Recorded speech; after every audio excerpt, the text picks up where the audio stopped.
আল্লাহ পাক রব্বুল আলামিন অসুস্থতা দিয়া দিল, সারা শরীরের মধ্যে ফুসকা পড়ে গেল। ফুসকার নিচে এরকম কিরা পোক দেখা দিল রে যুবক। কিরা পোকে সারা শরীর খাইতেছে, শরীরটা ফুইচা যাইতেছে। নবী এইদিকে আমার ভাইরা বন্ধুরা মানুষেরা কয় তাড়াতাড়ি বাইরো, এলাকা সাইরা বাইরো, তোমার দুর্গন্ধে আমরা থাকতে পারবো না। রহিমা তিনি তো আছেন। মা বাবা আইসা কয় মারে তুই আয়, তাড়াতাড়ি আয়। বিবি রহিমা তিনিও একজন জমিদারের মেয়ে, তিনিও একজন বাদশার মেয়ে। বাবা আইসা মারে আয়। বিবি রহিমা কই না গো বাবা, আমার স্বামী যত শরীর তার ফচ্চা যাক, যতই দুর্গন্ধ বের হোক, আমি আমার স্বামী সাইরা যাইমু না। এ যুবক, প্রেম ভালোবাসা কারে কয়? স্বামী স্ত্রীর ভিতরে কি মহব্বত? ভালোবাসা বিয়ার আগে নয়, প্রেম ভালোবাসা বিয়ার আগে নয়, বিয়ার পরে। এর ভিতরে মজা আছে, আরাম আছে, শান্তি আছে, ঠিক কিনা জোরে কও। আইয়ুব নবী বিবি রহিমায় কয় না না বাবা, আর কোথাও আমাকে নিয়ে যেতে পারবা না, আমি আর কোথাও বিয়ে বসবো না, আমি আমার স্বামী ছাড়া যাব না। স্বামী যেখানে যায়, যেখানে থাকি, জায়গায় আমিও থাকবো। কই মারি মানুষেরা তো এলাকায় থাকতে দিতেছে না, কই যেখানে যাবে সেখানে আমিও যাব। মানুষেরা কই রহিমা জামাই লইয়া তাড়াতাড়ি এলাকা ছেড়া ভাগো, আমাদের গ্রাম ছেড়া তুমি ভাগো, এত দুর্গন্ধ, গ্রামের ভিতরে আমরা টিকতে পারবো না। সে যদি তাকে আমরা পারবো না। স্বামীকে নিয়া দইরা দইরা বিবি রহিমা তিনি রাস্তায় চলে আসলেন। এত বড় জমিদারি বাড়ি সব ছেড়া তিনি রাস্তায় চলে আসলেন। পথিকেরা কয় রাস্তা থেকে ভাগো, তোমরা যদি রাস্তার কিনারে বসে থাকো আমরা রাস্তা দিয়ে হাঁটতে পারি না। স্বামীর নিয়ে চলে গেলেন মাঠে। মাঠে যাওয়ার পর মানুষেরা কয় আমরা এখানে তোমরা থাকলে কৃষিক্ষেত্রে কাম করতে পারি না, জমি জমায় কাম করতে পারি না, এত দুর্গন্ধ, তাড়াতাড়ি দূরে যাও। স্বামীর নিয়ে চলে গেলেন জঙ্গলে। জঙ্গলে যেই জায়গায় এলাকার মানুষদের ময়লা ফালানো হয়, ডাস্টবিন, ওই ডাস্টবিনের পাশে যাইয়া বিবি রহিমা একজন বাদশার মেয়ে হইয়া, একজন নবী পরিবারের মেয়ে হইয়া, কিতাবে লেখছেন ইউসুফ নবীর বংশের মেয়ে হলেন রহিমা। আল্লাহু আকবার। ওই ডাস্টবিনের পাশে যায় থাকেন। ডাস্টবিনের দুর্গন্ধ, এই দুর্গন্ধের কারণে কেউ পার দিয়ে যায় না। রহিমা মনে মনে ভাবেন এই ডাস্টবিনের পাশে যদি স্বামীকে নিয়ে থাকে কেউ আর সরাবে না, কারণ এদিক দিয়ে মানুষ আওয়াজ আওয়াই করে না। কিন্তু ডাস্টবিনের যে দুর্গন্ধ, এর চেয়েও আইয়ুব নবীর শরীরের দুর্গন্ধ আরো বেশি। এই ডাস্টবিনের পাশে স্বামীর নিয়ে থাকার সিদ্ধান্ত নিয়েছেন। দিনের বেলা তিনি বসতিতে যান, যায়া মানুষের কাজ বাড়িতে কাম কইরা স্বামীর জন্য কিছু খাওয়া নিয়ে হাজির হন। স্বামীকে তিনি তুলায় তুলায় খাওয়ান, কিন্তু কেমনে খাওয়ান? চামচ দিয়ে খাওয়ান না, খাওয়ান না, কারণ পুরা বডিটা পোকায় খেয়ে ফেলছে রে যুবক। এমনকি মুখের ভিতর পোকা, জামি গুলা পোকায় খাইতেছে খাইতেছে। আইয়ুব নবী কান্দের কই মালিক, বডিটা তুমি পোকা দিয়ে খাওয়াইতেছো, তুমি খাওয়াও, মুখটাও খাওয়াইতেছো খাওয়াও, কিন্তু জিহ্বাটা তুমি পোকা লাগায়ও না, কারণ আমি জিহ্বা দিয়া তুমি আল্লাহর জিকির করি। প্রশংসা করবো কার? একটু জোরে আওয়াজ দিয়ে কও না যুবক, কার? वहदत की हिफाजत नहीं बेकुव्वत बाजू,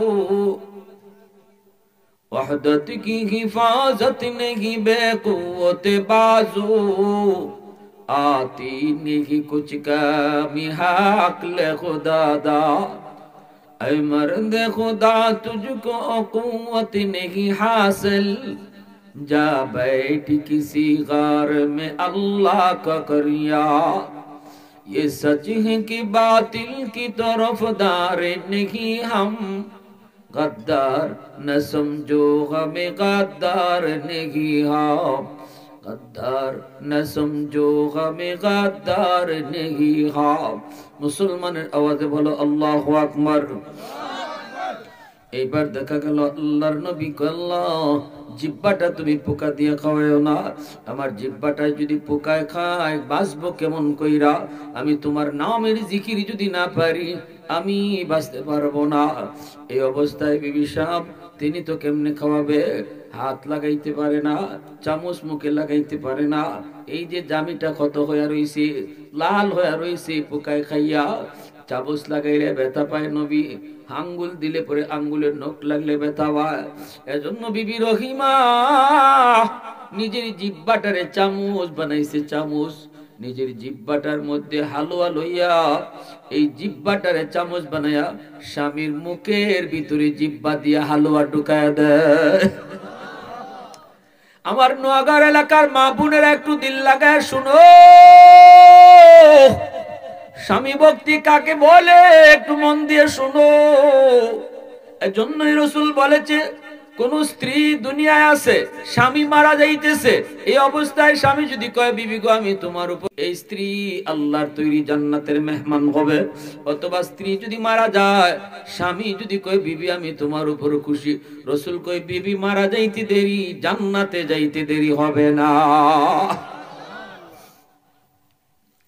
এজন্যই যুবক রাসূল বলেছে আইয়ুমা ইমরাতিন ইজা সাল্লাত খামসাহা ওয়া সামাত শাহরাহা ওয়া হাফিজাত ফারজাহা ওয়া আতাআত বালাহা দাখালাত মিন আইয়ি আবওয়াবিল জান্নাহ। নামাজ পড়ছে যেই মহিলা ঠিক টাইমে, রোজা রাখছে রমজান মাসে, স্বামীরে মান্না চলছে, স্বামীর খেদমত কইরা গেছে, স্বামীরে খুশি রাইখা গেছে, আর নিজে পর্দা করে চলছে, এই 4টা কামের হিসাব যে মহিলায় দিব, রাসূল কয় আমি নবী তার জান্নাতের গ্যারান্টি। সুবহানাল্লাহ, জোরে কোন, আরো জোরে কোন না সুবহানাল্লাহ। স্বামীরে খুশি করার তাল খবর নাই, খুশি করার খবর হইল এলাকার মানুষে। ওই দেখা যায় বিয়া শাদী হইছে, তখন দেখা যায় মহিলারা সুন্দর কাপড় পইরা সোনো পাউডার লাগাইয়া টুট পালিশ নাক পালিশ গাল পালিশ লাগাইয়া বিয়ার অনুষ্ঠানে যায়, আর জামাইয়ের দ্বারা যতক্ষণ থাকে তখন সিরা একটা শাড়ি আর ওই খালি লেগে রইছে গন্ধ করে, আসেনি না? যেই স্বামীর সামনে থাকতো ফিটফাট হইয়া স্বামীরে খুশি রাখার লাগে, স্বামী যদি বউরে সুন্দর দেখে পোশাক পরে রইছে, সাজ্জা গুজ্জা রইছে, তাইলে স্বামীর মনটা খুশি থাকে না? মাতে না দিব, হ্যাঁ? ইগানো যারে খুশি রাখলে আল্লাহ খুশি, তার সামনে চুল মূল সব আউলা জাউলা হইয়া, আর খাফর একটা ইবাইছে সিরা যাইতেছে, মাটি লাগতেছে, ফেক লাগতেছে, মুরগির বিট লাগতেছে, খবর নাই। কিন্তু একদিন খালি বিয়াত যাওয়ার লাগবো কোনো অনুষ্ঠানও, ইদিন তাই 1 ঘন্টা ধরে খালি হাজন হইয়াছেন। কারে দেখাইতাই গো, কারে দেখাইতাই হাজন? ফরফুরুষে দেখাইতেছ, এই তোমার স্বামীর দেখাইতেছ না। স্বামী এর জন্য ঘর থেকে বাইরিলে যখন দেখে আরেকজন সুন্দর, বাবারি মোশন করে আটে, তখন তো হের নজরি বাই যাইবই, কারণ তুমি তো সিরা খাবার হইলে তার সামনে আও, তো ফিটফাট আরেকদিকে দেখলে পরে নজর যাইবই, তো বেটাই দেখালে দুঃসা লাভ আসেনি। এই জন্য আমি বলি যত জামাইয়ের মন অন্য বাই যায়, জামাইরও অত দুঃসা লাভ নাই, বউরও দোষ আছে, ঠিক কিনা জোরে এখন? আল্লাহ রাসূল সাল্লাল্লাহু আলাইহি ওয়াসাল্লাম, অসুবিধা হইতেছে আপনাদের? আল্লাহ রাসূল কইছে লম্বা সফর থেকে আইছো তুমি, আগে ঘরে ঢুকতে হয় না, মসজিদে অবস্থান করতে, এটা নবীর সুন্নত। 40 দিনে চিল্লা লাগাই আইছো, চিল্লা আওয়ার পরে কই দিব, কিন্তু যে বাড়ি যে যাইতেছো চিল্লা শেষ কইরা ঘরে ঢুকতে পারতায় না, আগে মসজিদও যাইতায়, মসজিদও তুমি অবস্থান করতায়, এখানে নামাজ পড়তায়, এখান থেকে বাড়ির খবর পাঠাইতায় আমি আইছি, ফুলাফানিকে খবর দিতাম মা আব্বা আইসুন, বা খবর পাঠাইতো, তখন তুমি পরে যেত। কেল লাগি আমার রাসূল এটা সুন্নত জারি করলেন। তুমি যদি লম্বা সফর করে আইয়া ঘরে ঢুকি যাও আটকা, তোমার বউর চুল কি জাত আছে, শাড়ি কি জাত পরছে, কেমনে কোন অবস্থানে আছে, এটা তো তুমি জানো না। গিয়া যদি দেখো তার চুলমুল আউলা জাউলা, তার শাড়িও একবারে পুরা অপরিষ্কার, হ্যাঁ খালি সালি লাগাইল, তখন তো তোমার রুচি উঠতে যাইব, তোমার আকর্ষণ থাকতো না, বউর প্রতি যে আগ্রহ এটা কমবো। এজন্য রাসূল কয় না, আগে মসজিদে অবস্থান করবায়, সুযোগ দিবায়, বউ যেন সুন্দর হইয়া সাজ্জা গুজ্জা তোমার লাগে বাড়ছায়, মাতো না বা? দেখছেন আমার নবীর আদর্শ কত সুন্দর। আজকে বেজালটা কেন লাগি, গড় শান্তি নাই কেনে? খালি জামাই নিয়ে দুইশো, জামাই হলে দুইশো লাভ নাই তো, গড়ে কেন লাগি শান্তি নাই? দোষ সকলেরই আছে, ঠিক কিনা? আমরারও দোষ আছে, আমরারও নজর খালি ইবাই আর হিবার যায়। আর ইবাই হিবাই যাওয়ার জন্য যাওয়া যায় যে এর লাগে বড় কিছু দোষ আসেনি না? না, এজন্য মা বোনদেরকে কই সাবধান, সাজ গোজ এগুলা স্বামীর জন্য, পুরুষের লাগি না। স্বামীর সামনে তুমি সাজ্জা থাকো, স্বামীর সামনে তুমি পরিপাটিয়ে থাকো, যেন তার মন অন্য বাই না যায়। ভাইরা আমার, এলাকার ভিতরে ঢুকেন যে মানুষের বাড়িতে কাম কইরা স্বামীর জন্য তিনি খাবার নিয়ে আসেন। একদিন আইতে আইতে দেরি হয়ে গেল, খাবার পাইতেছেন না, কামও পান না। একজন ইহুদি মহিলায় কয়, আমি তোমারে কাম দিতে পারি, অথবা হালুয়া দিতে পারি, খাবার দিতে পারি, কিন্তু বিনিময় লাগবে। বিনিময় রহিমায় কয়, আমি কাম করে দিমুনি। মহিলা কয়, আমার কাম লাগতো না, টেকা লাগবো, খাওয়ার নি তুলে টেকা লাগবো। বিবি রহিমায় কয়, টেকা নাই, পয়সা নাই, দিমু কেমনে? কয়, তোমার লম্বা চুল আছে, চুলটা দিলাও আমারে, কেটে নিয়ে দিমু, চুল দেও, তাও তোমার খাওয়ান দিমু। বিবি রহিমায় কয়, না গো মা, চুল নিও না, চুলটা আমার লম্বা, আমার এই চুলটা দইরা দইরা আমার স্বামী মাটি থেকে বসা থেকে দাঁড়ায়। আমার স্বামী সাধারণ কোন স্বামী নন, তিনি আল্লাহর বহুত বড় পয়গম্বর। আল্লাহু আকবার। ইনি আল্লাহর বহুত বড় পয়গম্বর, তার উপরে আল্লাহর পরীক্ষা চলছে। আল্লাহু আকবার। আমার স্বামী অসুস্থ, মাটিতে শুয়ে থাকে, পড়া থাকে, পুরা কিরা পুকে খায়। প্রয়োজনে হাজত স্বার্থে যদি তার দাঁড়াইতে হয়, উঠতে হয়, তখন আমার চুল দুইরা টান দিয়ে আমার স্বামী দাঁড়ায়। অতএব চুলটা কাইটো না, এই চুলটা কাইটো না, এই চুলটা হলো আমার স্বামীর জন্য লাঠি। আল্লাহু আকবার জোরে কর। ইহুদি মহিলায় কয়, না, চুল দেওয়াই লাগবো। তাহলে একটু কাটতে নাও, আমার স্বামী তো উপাস, খাওন তো দেওয়ান লাগবো। একটু চুল কাটছে। এইদিকে ইবলিসের সুযোগ পাইছে। ইবলিসে মানুষের সুরত দইয়া আইয়ুব নবীর কাছে আইয়া কয়, ও আইয়ুব, তোমার বউ যে প্রতিদিন তোমার লাগে খাওয়ার নিয়ে আয়, মানুষের বাড়িত গিয়া কেমনে আনে জানুনি? আল্লাহর নবী কয়, কেমনে? কয়, চুরি করে আনে। আমার বিবি চুরি করে আনবো, ওইটাই পারবে, অসম্ভব। সে একজন নবী পরিবারের মেয়ে, আর আমি আমার স্ত্রীর চিনি, আমার স্ত্রী চুরি করে আমার খাওয়াইতে পারে না। বিশ্বাস না হইলে চুল দেখো, আজকে ধরা পড়ছিল, চুল কাটতে দালাইছে। দেখছেন নি কত বড় ডাকাইতি প্লিজ। আল্লাহর নবী আইয়ুব কয়, যদি এমনই হয় তাহলে তার 100টা বেদ দিমু, কসম করলাম বেদ দিমু। তিনি আইসেন খাবার নিয়া। আইয়ুব নবী খানা খায় না, কয় খানা খাইমু পরে, আগে তোমার চুল দেখাও। কইডে গীতা কই কেনে? কয় চুল দেখাও। চুল দেখে দেখেন চুল একটু কাটা। নবী কয়, তুমি আমারে চুরি কইরা না খানা খাওয়াও? বিবি সাহেব পায়ে ধরে কয়, স্বামী গো, বিশ্বাস করো আমি চুরি করি নাই। তাহলে কেমনে? কয়, মহিলা এরকম শর্ত লাগাইছে, এজন্য চুল দিছি। আল্লাহর নবী কয়, বুঝছি, তাহলে এটা ইবলিসের কাম। আল্লাহ পাক কয়, ও আইয়ুব, এটা ইবলিসে করছে, তোমার বিবি রহিমা এমন না। তবে কসম তো করছো, কসম তো পুরা করন লাগবো। কসম করলা কেনে? কসম যখন করছো, কসম পুরা করা লাগবো। 100টা ছোট ছোট বেত একখানো করো, বাঁশের কঞ্চি কইরা 100টা ছোট ছোট কঞ্চি একখানো কইরা আস্তে করে একটা বাড়ি দেলাও, আমি আল্লাহ কসম পুরা করে নিব। আল্লাহু আকবার। আলহামদুলিমান কদ্দারা খাইরান ওয়া খাবালা ওয়া শুকরু লিমান সাওয়ারা হুসনান ওয়া জামালা ফারদুন সামাদুন আন সিফাতিন খালকি বারিউন রাব্বুন আযালিয়্যুন খালাকাল খালকা কামালা লা জিদ্দা ওয়ালা নিদ্দা ওয়ালা হাদ্দা লিমাওলা আল আনা কামা কানা ওয়া লাম ইয়ালকা যাওয়ালা। মুসলমানের আওয়াজে আওয়াজ দিয়ে কোন আল্লাহু আকবার। আমার ভাইরা বন্ধুরা, একদিন আইয়া এরকম ভাবে তিনি খানা খাওয়াইতেছেন, বিবি রহিমা খানা খাওয়াইতেছেন, জিহ্বাটা দিয়া ভিতরে ঢুকে ঢুকে তিনি খানা খাওয়ান। এরে ভাই, 13টা বৎসর চলে গেল এইভাবে পোকা শরীরে লইয়া। 13 বৎসর গেছে। কয় বৎসর? 13টা বৎসর যাওয়ার পর বিবি রহিমা একদিন এরকম জিব্বাটা ভিতরে ঢুকায় তিনি হালুয়া ভিতরে ঢুকাইবেন, ওই অবস্থায় তার জিব্বার মধ্যে একটা পোকায় কামড় মারছে। আল্লাহর বান্দি পোকার কামড়টা খাইয়া চিৎকার দিয়া যন্ত্রণায় তিনি মাটিতে পড়ে গেছেন। কাঁদতেছেন আর বলতেছেন, স্বামী গো, একটা পোকার কামড় আমি সইতে পারলাম না, তাও একবারের জন্য সইতে পারলাম না, এতগুলা পোকা আজকে 13টা বছর ধরে তোমারে কামড়াইতেছে, কেমনে তুমি সহ্য করতেছ? একটা পোকার কামড় সইতে পারি নাই গো স্বামী, এতগুলা পোকার কামড় তুমি কেমনে সইতেছ? ভাইরা বন্ধুরা, এবার বিবি রহিমা কম, স্বামী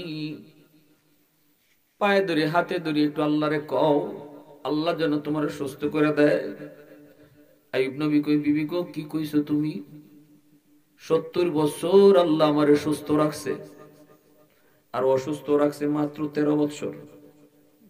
অসুস্থ 70 বছর যে মালিক আমারে সুস্থ রাখছে, অসুস্থ বানাইছে মাত্র 13 বছর হইছে, এখনো 70 হয় নাই। অসুস্থ যদি 70 পর্যন্ত যায় তখন কইতাম পারি আল্লাহ সমানে সমানে হইছে, এখন সুস্থ করে দাও। সুবহানাল্লাহ। আমরা একদিন অসুস্থ হইলে পাগল হয়ে যাই, একদিন জ্বর উঠলে পরে পাগল হয়ে যাই, কিন্তু আল্লাহর পয়গম্বর কয় কি, তখনই আল্লাহর পয়গম্বর কই, বিবি তোমার যদি কষ্ট হয় তুমি চইলা যাও, আরো 3টা বিবি আমার মারা গেছে, তুমি যদি এদের পাশে ঘুমন্ত থাকতে তুমি ওই দিন মারা যাইতা, আমি একাই থাকতাম, তোমার যদি সেবা করতে কষ্ট হয় বিবি গো মাপ চাই, তুমি চলে যাও। বিবি রহিমার সাথে সাথে পা জড়ায় কই, না গো স্বামী ভুল হয়ে গেছে, মাফ কইরা দেন, আর জীবনে আমি এমন কথা তোমারে কইমু না। বাইরে 18টা বছর গেল, পার হইল, তখন আল্লাহ কয়, জিব্রাইল যাও আমার আইয়ুব রে যায়া কও আমার আইয়ুব কেমন আছে, আমার সালাম দাও। 18 বছর পর জিব্রাইল আমিন আইসা কই, নবী গো আল্লাহর পক্ষ থেকে আপনারে সালাম, আল্লাহ আপনারে জিগাইছে, আল্লাহ আপনারে সালাম দিছে। এইবার আইয়ুব নবী সালামের জবাব দিতে একটু দেরি করছেন, একটু দেরি করছেন। জিব্রাইল আমিন কয়, আপনি যদি নবী হইয়া সালামের উত্তর দিতে দেরি করেন তাহলে উম্মতে করব কি? আইয়ুব নবী কয়, আমি দেরি কেন করছি জানোনি? তুমি যেই মুহূর্তে আমারে সালাম দিছো এই মুহূর্তে আমার জিহ্বায় একটা ফোঁকা উঠছে জিহ্বা খাইবার লাগি, আমি যদি ওই মুহূর্তে জিহ্বাটা লড়াইয়া তোমার সালামের জবাব দেই তাহলে পোকাটা জিহ্বা থেকে মাটিতে পড়ে যায়। আমি ভয় পাইছি পোকায় যদি কিয়ামতের ময়দানে আল্লাহরে কয়, আল্লাহ তুমি ফাটাইছিলা তোমার নবীর জিহ্বায় একটু খানা খাইতাম, আমারে খাইতে দিছে না, ফালাই দিছে, কি জবাব আমি দিব? ওই জন্য আমি একটু দেরি করে জবাব দিছি। পোকাটা যখন খাইয়া নিরাপদ জায়গায় গেছে তখন আমি জবাব দিছি। জিব্রাইল আমিনের চোখ থেকে পানি ঝরে, জিব্রাইল নিজেও কান্দে কান্দে কান্দে। এবার জিব্রাইল আল্লাহর কাছে গিয়া জিব্রাইল নিজে কাঁদতেছে, মালিক। আল্লাহ কয়, জিব্রাইল আমার আইয়ুব রে কেমন পাইছো? জিব্রাইল কয়, মালিক কেমন পাইছি আমি কইয়া বুঝাইতে পারবো না। এত সুন্দর জবাব, তোমার উপরে এত এমন খুশি মালিক, আমি কেমনে তোমারে বুঝাই? তবে তোমার কাছে সুপারিশ করি আমি জিব্রাইলে, আল্লাহ আর পরীক্ষা নেওয়া লাগতো না, আর পরীক্ষা নেওয়া লাগতো না, তোমার আইয়ুব নবীরে তুমি সুস্থ করে দাও। আল্লাহ কই, জিব্রাইল যাও, যা কও আমার আইয়ুব রে ফার গোরালি দিয়া, ফার মুরা দিয়া মাটিতে এরকম আঘাত করতো, ফার মুরা দিয়া মাটিতে আঘাত করলে আমি ফানি বাইর করে দিমু, এই ফানি খাইতো কইবা, এই ফানি শরীরে লাগাইতো কইবা, সাথে সাথে সব পোকা শরীর থেকে মাটিতে জইরা জইরা পড়ে গেল। আল্লাহ পাক রব্বুল আলামিন পুরা সুস্থ করে দিল, পুরা সুস্থ। 25 বছরের যুবক রহিমা, তিনি খাবার নিয়ে আইছেন, আইয়া দেখেন এই জায়গায় স্বামী নাই। ওই জঙ্গলের এক কোনায় দেখা যায় একজন যুবক পিছন দিয়ে এইভাবে বসা রয়েছে, চেহারা দেখা যায় না। বিবি রহিমা তখন কাঁদতেছে, কই মালিক আমার স্বামীরে বাঘে মনে খায়া ফেলছে, আল্লাহ আমার স্বামীরে মনে হয় বাঘে খায়া ফেলছে। হায় রে হায় হায় হায়, আমি কেন দূরে গেলাম। এই কুয়া বিবি সাহেব কাঁদতেছে। একটু দূরে যায় দেখে একটা যুবক বসা, চেহারা দেখা যায় না। পিছন থেকে ডাক দিয়ে কয়, যুবক ওই ডাস্টবিনের পাশে আমার স্বামী ছিল, সুস্থ মানুষ, কিরা পোকে খাইতেছে। আমি গেছিলাম খানা আনতে, আইসা দেখি নাই। তুমি দেখছো নি? মনে হয় কোনো বাঘ ভাল্লুক আবার আইলো কিনা। তুমি আমার স্বামীরে তুমি দেখছো নি? কও। আইয়ুব নবী তিনি তো ফিস দিয়া বসা, কথা কয় না। বারবার যখন জিগাইতেছি, ও যুবক একটু কও কও, সাথে সাথে নবী মুখটা ফিরে চাইছে, চাইয়া ওই কয়, দেখো তো চিননি, আমি তো তোমার স্বামী আইয়ুব। বিবি রহিমায় কয়, কেউ কও কি তুমি? পাগলের মতো কথা। তুমি 25 বছরের একটা যুবক, আমার স্বামী 70 বছর সুস্থ আছিল, আরো এখন গেছে 18 বছর, তার বয়স এখন 90। তুমি আমার স্বামী, কও কি? আইয়ুব নবী তখন মুচকি হাসে আর কয়, বিবি গো একটু চিন্তা করে দেখো, আমার যৌবনের চেহারাটা একটু খেয়াল করো, দেখো আমার নাক আমার চোখ, আমি যে আল্লাহর পরীক্ষায় সবর করেছি, এজন্য আল্লাহ আমাকে নিয়ামত বাড়ায়া দিছে। লাইন শাকারতুম লাযীদান্নাকুম ওয়া লাইন কাফারতুম ইন্না আযাবী লাশাদীদ। আল্লাহ কয়, তুমি যদি শুকরিয়া আদায় করো আমি নিয়ামত বাড়ায় দিব, তুমি যদি সবর করো তোমাকে অফুরন্ত পুরস্কার দিব। এজন্য আল্লাহ আমারে পুরস্কার বাড়ায় দিছে, সন্তানগুলো আল্লাহ আবার ফিরাইয়া দিছে, বিবিগুলাকে আল্লাহ পাক আবার জীবিত করে দিছে, সন্তানকে আল্লাহ আবার জীবিত করে দিছে, এমনকি সহায় সম্পদ আল্লাহ যা নিছিল সব আবার ফেরত দিছে। কিতাবের ভিতরে লিখেন, আইয়ুব নবী এমন নিয়ামত আল্লাহ তারে পরে দেওয়া দিছে, বৃষ্টি যেভাবে ফানি পড়ে এভাবে ইনি হাঁটলে পরে পিছন দিক দিয়া স্বর্ণ বৃষ্টির মতো আসমান থেকে পড়তো। আল্লাহ জিজ্ঞাসিল, আইয়ুব এখন কেমন আছো? আইয়ুব নবীকে, আল্লাহ আগেই ভালো ছিলাম। আল্লাহকে, কেন? অসুস্থ থাকাকালীন সকালেও তুমি একবার আমারে জিগাইতা, আইয়ুব কেমন আছো? বিকালও আমারে জিগাইতা, আইয়ুব কেমন আছো? আল্লাহ তুমি যে আমারে জিগাইতাই সকাল বিকাল, আইয়ুব কেমন আছো, এই ডাকটা এখন আর শুনি না, এজন্য আমার অসুস্থতাটাই ভালো আছিল। সুবহানাল্লাহ। আশিক কারে কয়? আল্লাহর আশিক কারে কয়?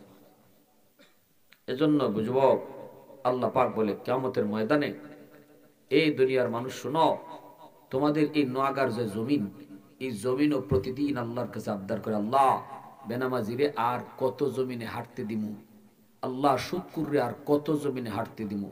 আলা কুল্লা ইয়াউমিন ওয়াল আরদু ইস্তাজিলু রাব্বাহু। ও আল্লাহ বেনামাজির ফায়ের বুজার কত নিতাম, আসবিরু ইলা মাতা আসবিরু, অনুমতি দাও আমি ওই নাফরমানগুলির গিলে ফেলবো।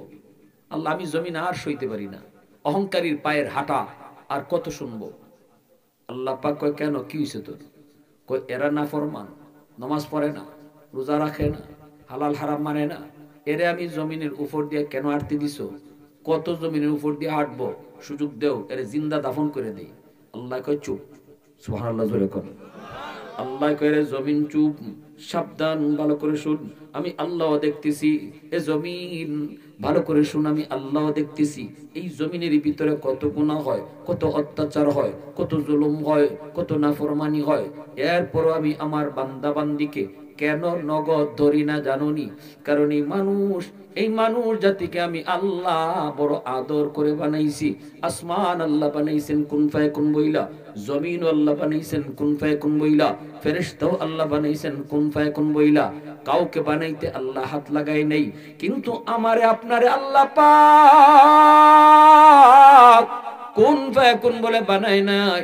আমারে আপনারে যখন আল্লাহ বানাইছে, আল্লাহ বলে খালাকতু বিয়াদাইয়া, এই মানুষ যখন বানাইছি আমি আল্লাহ নিজের হাত লাগাইয়া বানাইছি।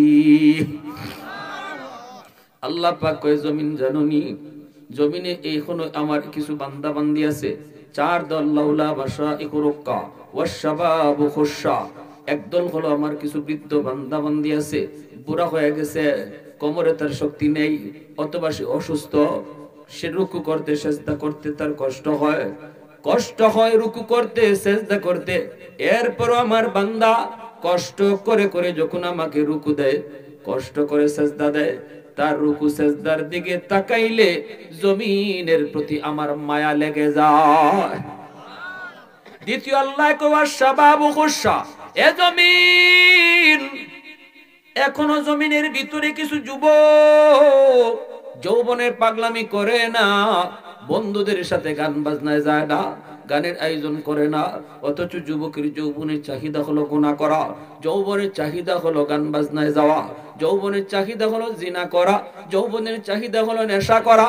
না না, এরপর আমি যখন দেখি জমিনের ভিতরে কিছু যুবক বন্ধুদের সাথে গান বাজনায়ও যায় না, গুনার কাজেও যায় না, না না, যৌবন কালে তারে মসজিদে পাওয়া যায়, যৌবনে তারে বাপ মার সেবা করতে পাওয়া যায়, যৌবনে তারে ওয়াজ মাহফিল করাইতে দেখা যায়। আমি আল্লাহ যখন ওই যুবকের চেহারার দিকে তাকাই, কলিজার দিকে তাকাই, তখন দেখি তার কলিজায় দুনিয়ার নাপাক প্রেম ভালোবাসা নয়, কলিজায় আমি আল্লাহর প্রেম ঢুকায় রাখছি। ওই যুবকের দিকে তাকাইলে এই জমিনের প্রতি আমার মায়া লেগে যায়। যুবক, তুমি তোমারে চিনো না, তোমার মতো যুবকের সেজদার উসিলায় আল্লাহ এই জমিন টিকায় রাখছে। এটা আল্লাহর কথা, এটা আল্লাহর কথা। তাহলে যৌবনে আল্লাহর গোলামি করা দরকার আসেনি না নাই? এই জমিনে যত আল্লাহর ওলি হইছে, সবাই ওলি হইছে যৌবন কালে। যৌবনে ওলির দফতরে নাম লেখা হয়, আর বয়স যত বাড়ে আল্লাহ মর্যাদা তত বাড়ায়।